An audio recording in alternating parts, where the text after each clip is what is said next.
Welcome back, spooksters, for another episode of my hosted movie, Dementia 13, episode 3. Ooh, where is Louise? Let's watch as Dr. Caleb joins in the mystery.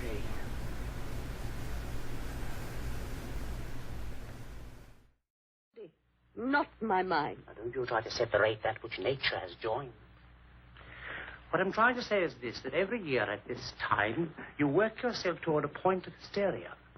You remember, you worry, you imagine, and then you collapse. I just can't believe that such a punctual cycle is physiological. Aside from all this, am I well? Aside from all this? Oh, yes. What I want you to do is to rest and to relax your mind. Remember the bird in your hand.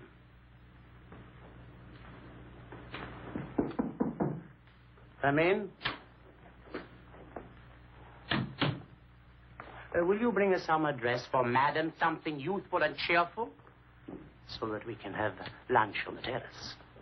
And my daughter-in-law, Louise. She isn't in her room. I don't think she slept there last night, if you were to ask me. Okay, but nobody's asking you, little girl. Now, hurry up with the lunch, or I'll wish 5 years of spinsterhood on you. I must know where Louise is. I never noticed this interest in your daughter-in-law before. Will you please find her, Lillian? Yes, ma'am. Her ladyship's summer dress. Anything will do.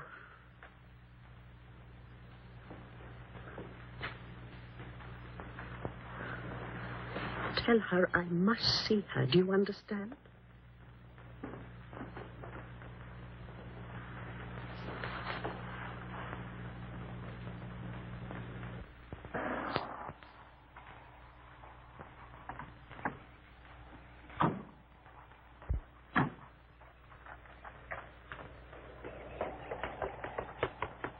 Excuse me, Mr. Halloran.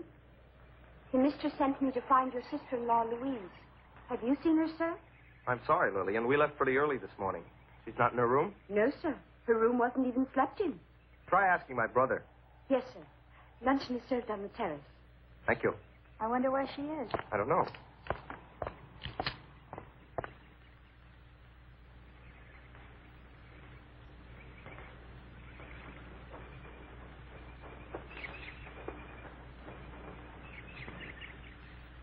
Ask me what I did today. Right. What did you do today? Nothing. Ask me why. Why? Because you weren't there. Thought you were going to work. If you're going to be my wife, you'll have to be of the trusting, silent variety. Hey, Richard, you seen Louise? No, I haven't. Why? I don't know. Mother's looking for her. Oh, is that Caleb? He's back. Good afternoon, Mother. Good morning, Caleb. How are you, Richard? I'm fine, Caleb. And no more headaches, I trust. Unpleasant things, headaches. Gnawing away at a man's most valuable possession. Congratulations on your charming fiancé. Lillian. Patrick hasn't seen her, ma'am. And Arthur says that none of the cars except Master Billy's has been used. Have you counted the silver? Probably the most astute diagnosis you've ever made, Caleb. You're all being ridiculous.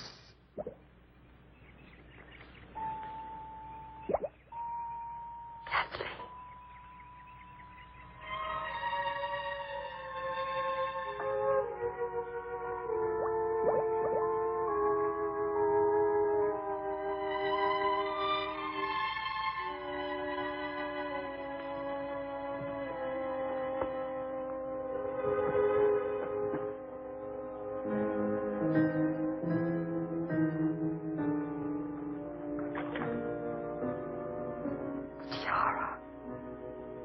She wants the tiara. Dolls? Now, this is ridiculous.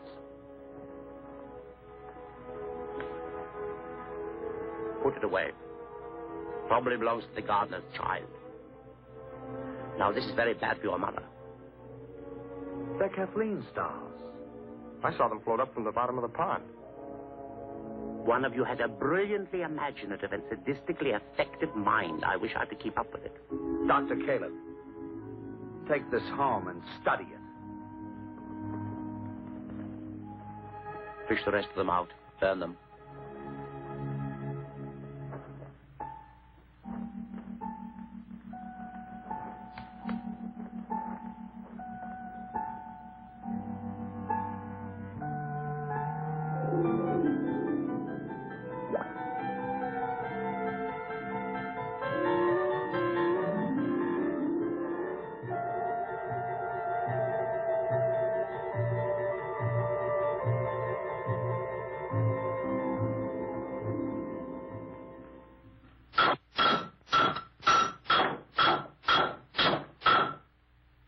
Pound it all out on that one little piece of metal?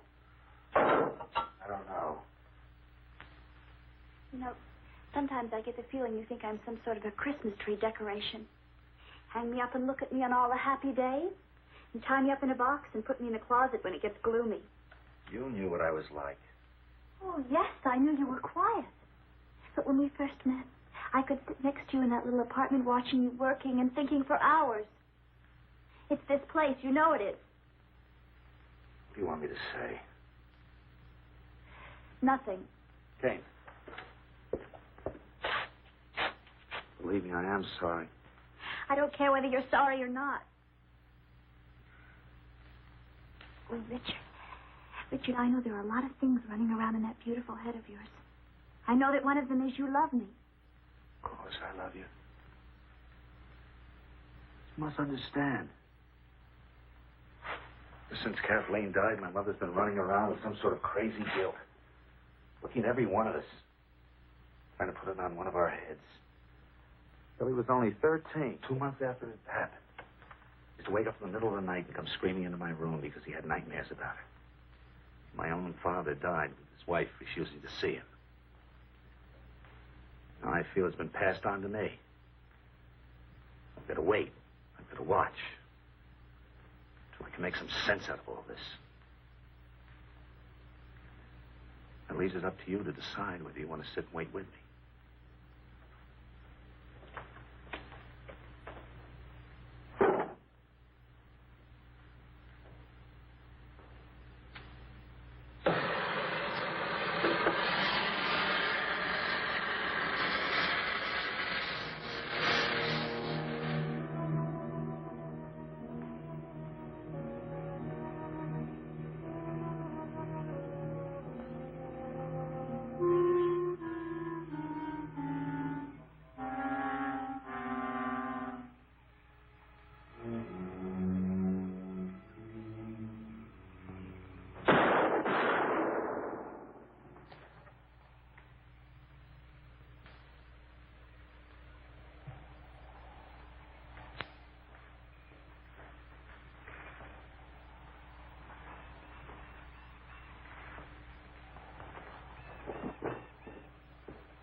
do you think of the pond, Arthur?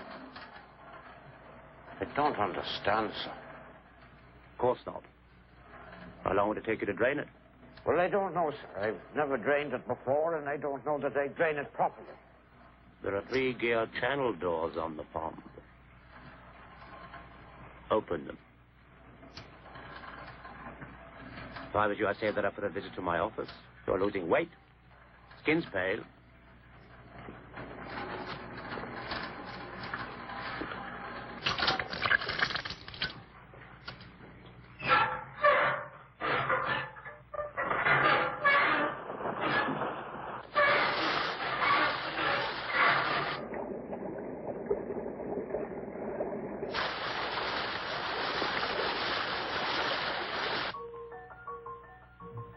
I always loved the tiara. I wanted to put it in her coffin, but they wouldn't let me. I'll bring it to her playhouse and put it with her other things.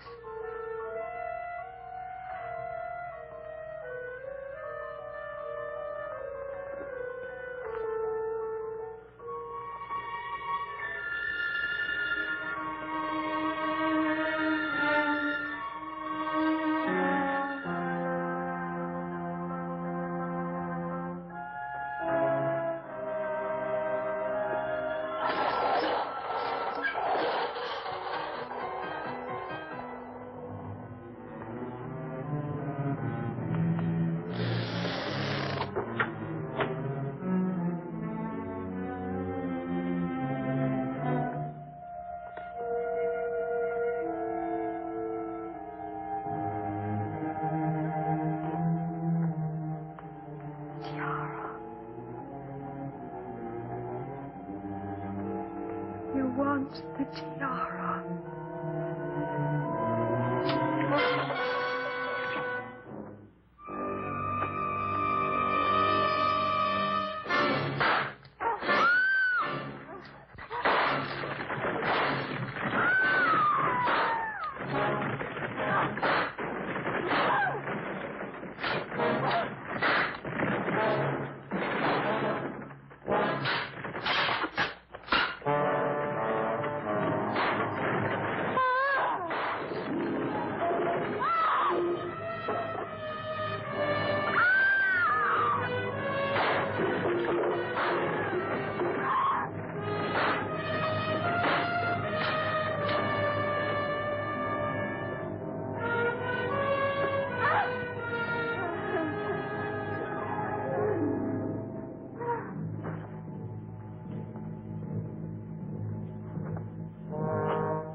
Richard, please come! Somebody, please come! Lillian, call the doctor. Will it be Dr. Caleb? Anybody. And get Richard here.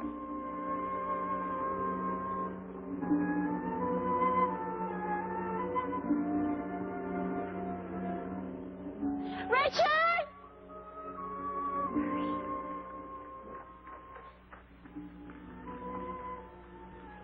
He's still breathing.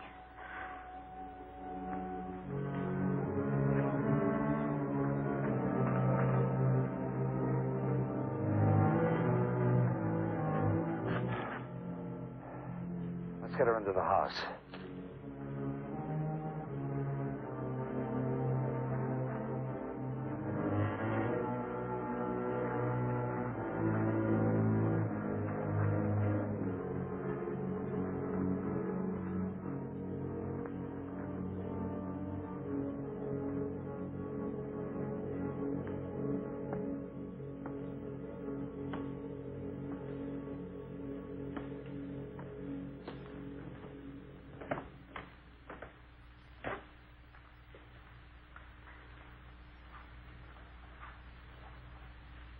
Why don't you go to bed, Billy?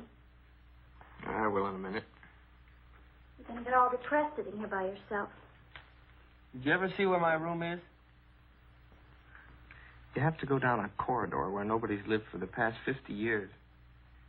then up a flight of stairs where my great-granduncle or somebody tripped and broke his neck. And then past the spot where my grandfather died of a heart attack. I'd rather be depressed here than there. Poor Billy. No wonder you used to get all those nightmares. Used to. I still get them. What are they like? Are they terrible? I don't know. They're more strange than terrible. I'm always a little boy when I'm in my room. It's late. I hear somebody outside making a kind of a scraping sound. I get out of bed, look out of the window, and there's a man climbing up the wall, coming closer toward my window. I yell for my mother, and she comes into the room just as the man is coming in through the window. I hold onto her legs, crying. I'm so small, I only come up to her waist. The man is in the shadows. You can almost recognize him, but not really. He says that he's insane, and that someone else in the room is insane also, and that he's going to nod his head. And when he does, that other insane person will nod their head. He nods, and I look up at my mother, and she's nodding her head. And then she starts laughing at me, and she picks me up in her arms, runs outside, and throws me into the pond. Oh, Billy, we've all got to get out of here.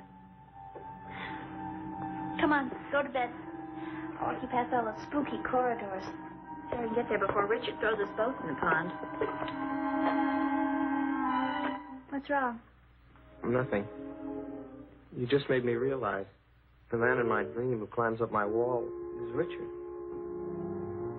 I'm sorry. I just never thought of it before. Just a dream.